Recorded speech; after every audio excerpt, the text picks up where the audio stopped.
आज मैं आपको बताने जा रहा हूँ अपने छात्रावास के जीवन की घटना जो दो लोगों से जुड़ी हुई है विशेष रूप से। और मैं केवल दो लोगों के विषय में इसलिए बता रहा हूँ कि आप उन दोनों लोगों को बहुत अच्छे तरीके से जानते हैं। सर सुंदरलाल छात्रावास में मैंने 75 में इंटर करने के बाद एडमिशन लिया था बीए में, और वहाँ रहता था। वहाँ से मैंने एमए किया, वहीं से मुझे लेक्चरशिप मिली, वहीं से मैं कंपटीशन में बैठ के आया। मेरे साथ दो और लोग रहते थे, बहुत से लोग रहते थे, दो का नाम ले रहा हूँ। पहले थे मिस्टर ओम प्रकाश सिंह। ओम प्रकाश सिंह मुझसे 1 साल जूनियर थे। और दूसरे व्यक्ति ओम प्रकाश सिंह जो यूपी के डीजीपी हुए, बीएसएफ में, सीआईएसएफ में डीजी रहे।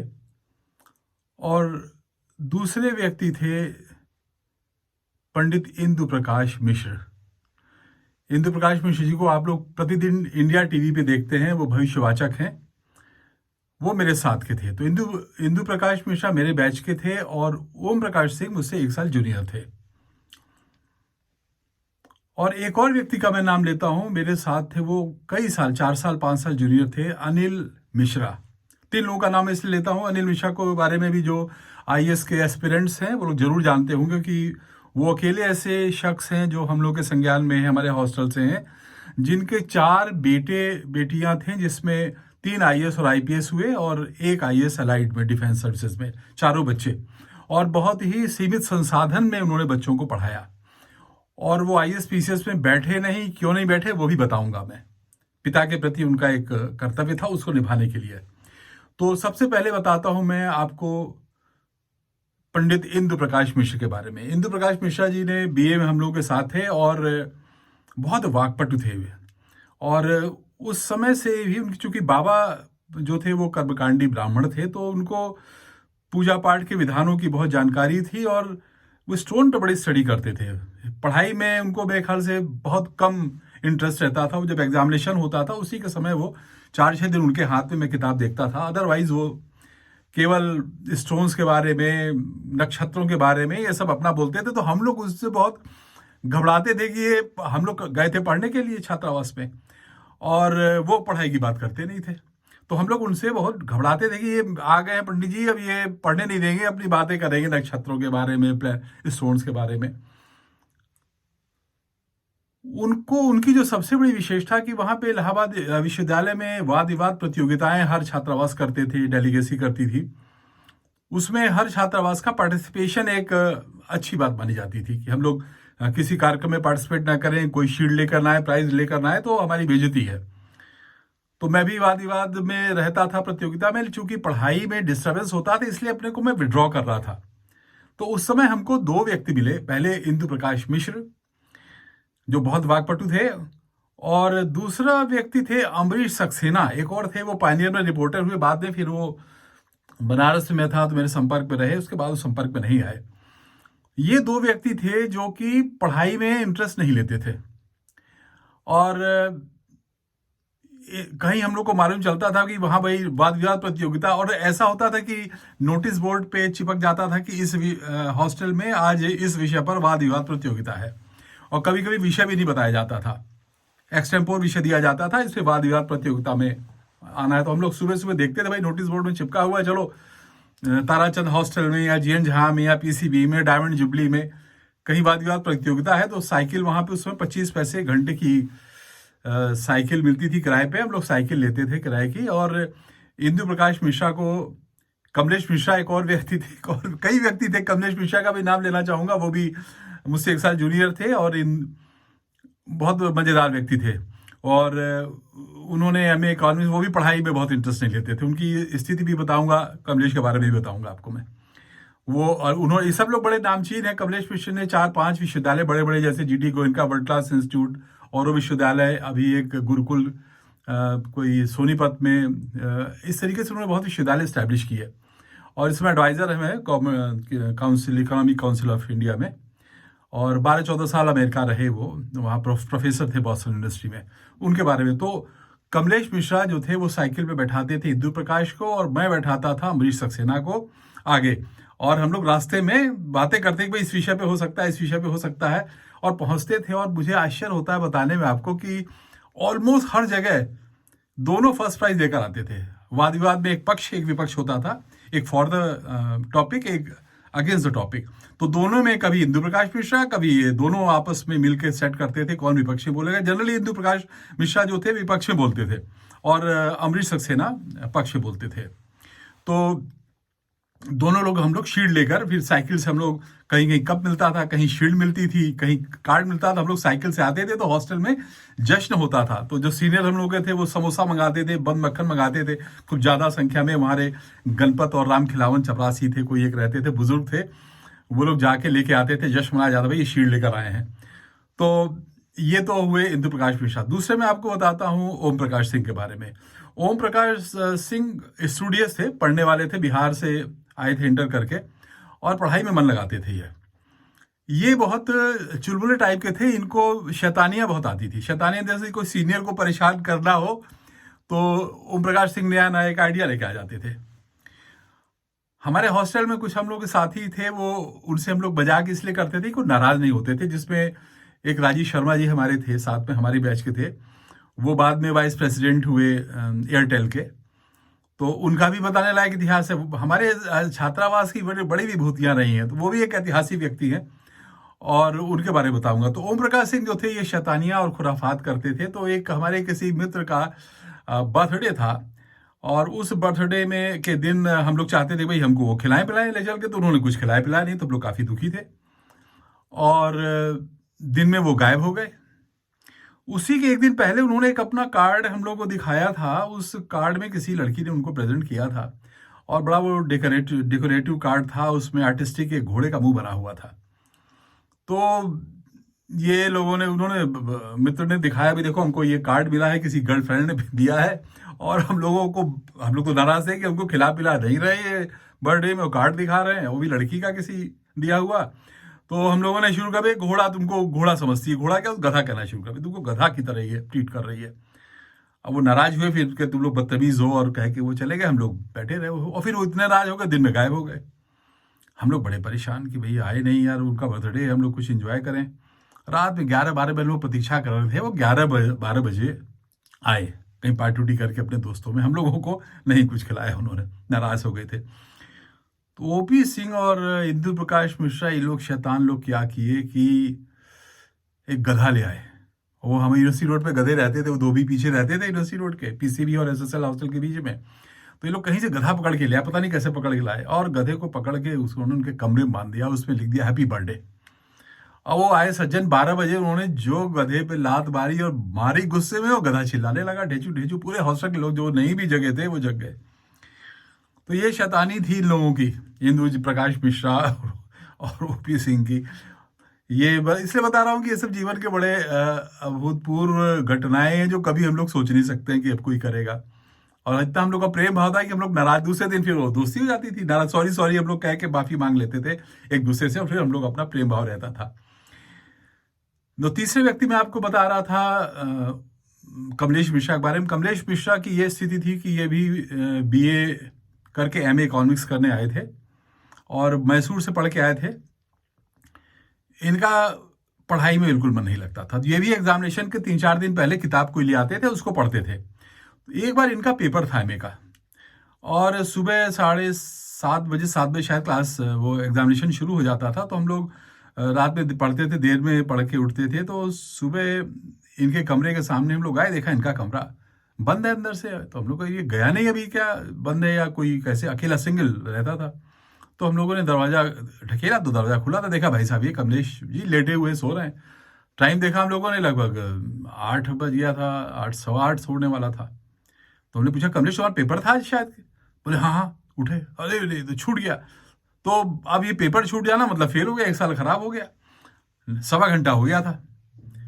अब हम लोगों ने जल्दी बिना ब्रश किए, इसने पैंट ऐसी जो पैजामा पहना था उसी के ऊपर पैंट खिसकाई, और शर्ट पहनी, किसी ने पेन दिया, किसी ने पेंसिल दिया, किसी ने एडमिट कार्ड दिया। ऐसे करके इनको साइकिल पे बैठा के हम लोग ले गए।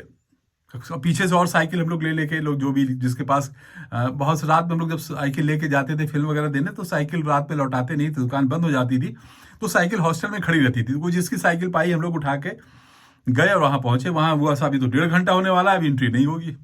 तो बड़ा चिरौरी करके प्रोफेसर लोगों से हम लोगों ने किस तरीके से कमलेश मिश्रा को घुसेड़ा अंदर कि भाई जो एग्जामिनेशन दे ले, तो वो एग्जाम दिया इन्होंने। फिर ये एमए का रिजल्ट आया, भाई साहब पास हो गए। और फिर एमए के बाद ये चले गए यूएसए मास्टर्स करने, वहाँ से इन्होंने बॉस्टन से मास्टर्स किया, फिर पीएचडी करी, 12 साल वहाँ रहे, पढ़ाया भी। और उसके बाद एकाएक किसी घटना में ये किसी बात से नाराज हुए, किसी अमेरिकन से या जो भी कारण, और ये इंडिया चले आए। और इंडिया के 1 साल इन्होंने कुछ नहीं किया, फिर बाद में 1 साल बाद इनको जॉब वॉब मिला और फिर वो इंडिया में बस गए। इंडिया में कई यूनिवर्सिटी उन्होंने बड़ी बड़ी यूनिवर्सिटी बनाई। जीडी वर्ल्ड क्लास यूनिवर्सिटी जो गुड़गांव में बनी है, काफ़ी फेमस यूनिवर्सिटी थी, वो इन्होंने बनाई। उसके बाद कई यूनिवर्सिटी बनाई, ओरो यूनिवर्सिटी और यूनिवर्सिटी बनाई। तो ये थे कमलेश मिश्रा। राजीव शर्मा के बारे में आपको मैं बताता हूँ, ये भी महान व्यक्ति थे। इनका भी पढ़ाई में नहीं लगता था। ये बहुत प्रेमी व्यक्ति थे और बड़ा ही अंदर से इनोसेंट, जैसे कहा जाए ना कि अंदर से बड़े देव भाव था इनमें, देवता थे ये। कभी नाराज, क्षण भर के लिए नाराज होते थे, फिर ये भूल जाते थे। कोई कितना भी इनसे कुछ कहे, लेकिन ये बुरा नहीं मानते थे, बहुत भले थे और प्रेम से खाना खिलाते थे। और इतने इनमें महानता थी इस व्यक्ति में कि ये रात में जैसे एग्जामिनेशन लोगों का होता था, पढ़ाई करते थे, लोग कहते थे भाई राजीव आप जगते हो रात में, तो हमको इतने बजे जगा देना। तो ये नोट करके रखते थे डायरी में, कागज में, और रात में फिर 1 बजे किसी को जगाना है, 2 बजे जगाना है, तो उसको जगाते थे। ये नहीं जगा के चाय भी देते थे कि लीजिए चाय पीजिए, पढ़िए।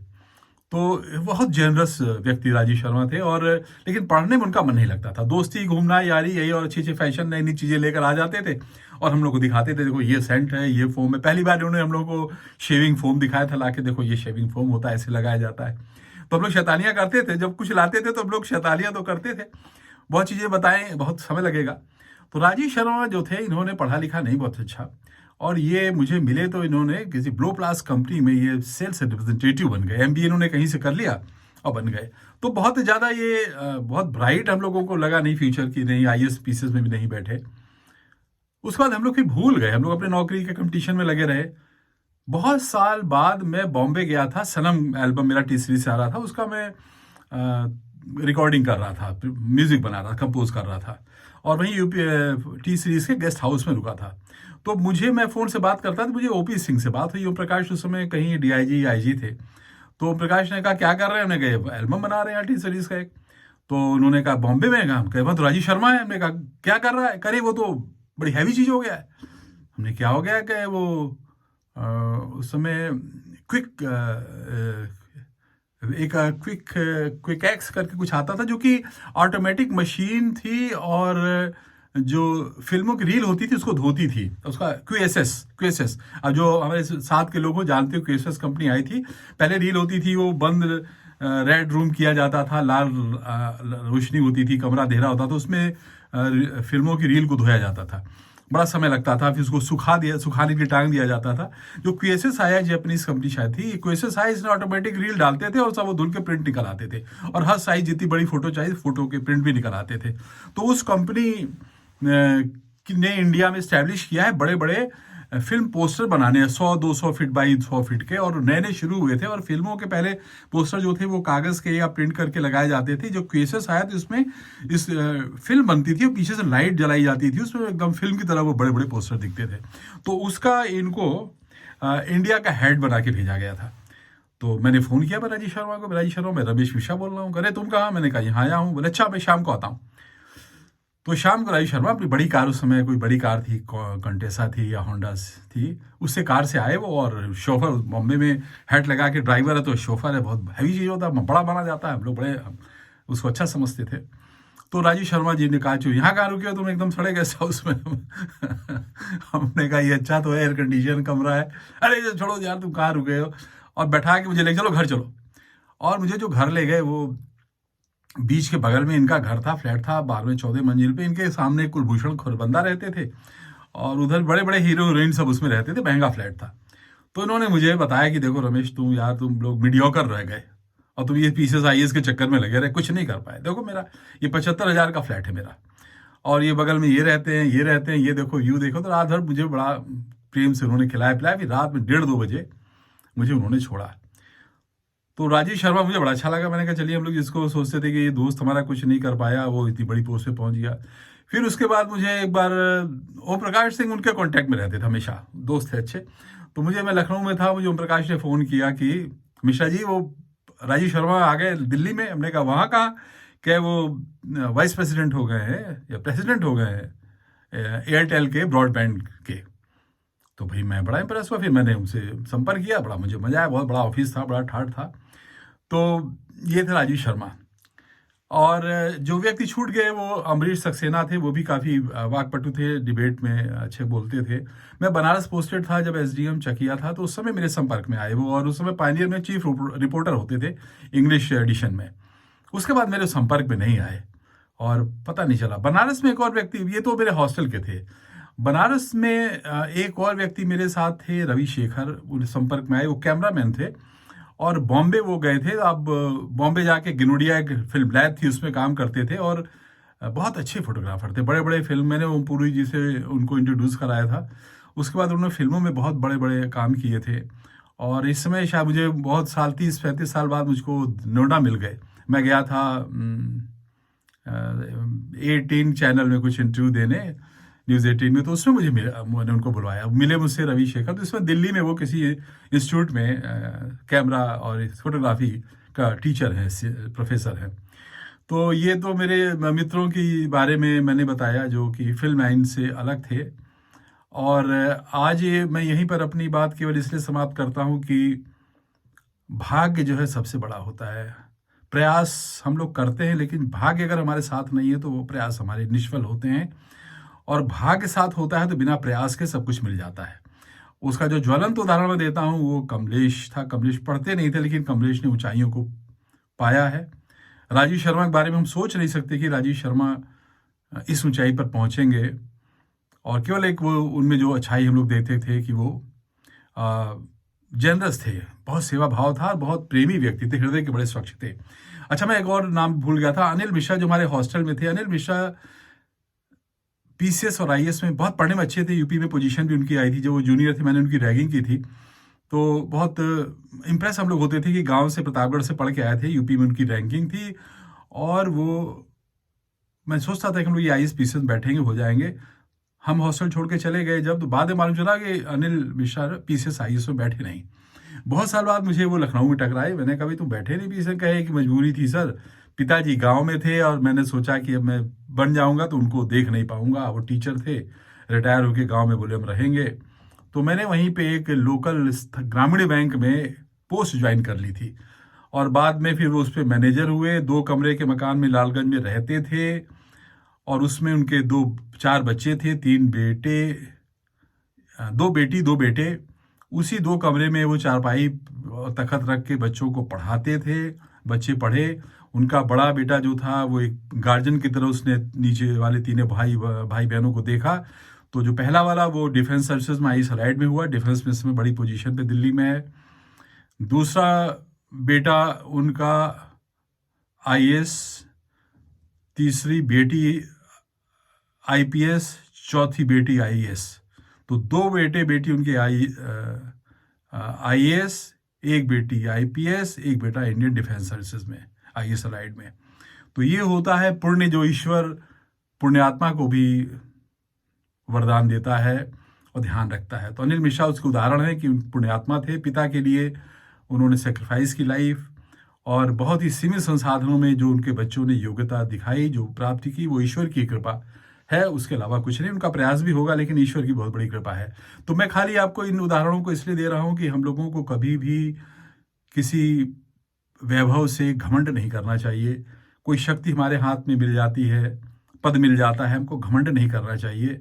घमंड चूर हो जाता है। ईश्वर बहुत बराबरी करके देखता है। और सहज रहिए, आप सहृदय रहिए, किसी भी परिस्थिति में हो, सबसे प्रेम करके रहिए, वो आपको लॉन्ग रन में ईश्वर की कृपा बनाए रखता है।